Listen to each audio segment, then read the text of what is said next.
শ্রী রাধা কৃষ্ণ একে অপরকে এতটা ভালোবাসা সত্ত্বেও তারা একে অপরকে কখনোই পাননি। শ্রী রাধার বিবাহ হয়েছিল আয়ান ঘোষের সাথে। তিনি আয়ানের স্ত্রী হওয়া সত্ত্বেও তার প্রথম ও প্রধান পুরুষ ছিল একমাত্র শ্রীকৃষ্ণই।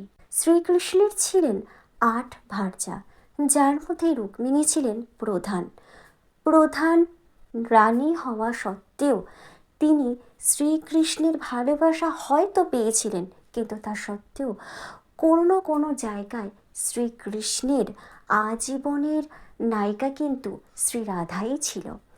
আবার অপর দিকে যদি দেখি আমরা, তাহলে মীরা, যে কিনা তার গিরিধারীকে এতটাই ভালোবেসেছিলেন যে সারাটা জীবন শুধু গিরিধারীর জন্য চোখের জলই ছড়িয়ে গিয়েছিলেন তাকে একবার দেখার জন্য। তিনি জীবনের শেষ মুহূর্তে কিন্তু বৃন্দাবনেই কাটিয়েছিলেন। তিনি মৃত্যুর আগে একটি কাককে উদ্দেশ্য করে বলেছিলেন যে আমার সব অঙ্গই তুমি খেয়ে নিতে পারো, শুধুমাত্র এই 2টি নয়ন ছাড়া, কারণ এই 2টি নয়ন শুধু গিরিধারীকেই দেখতে চায়।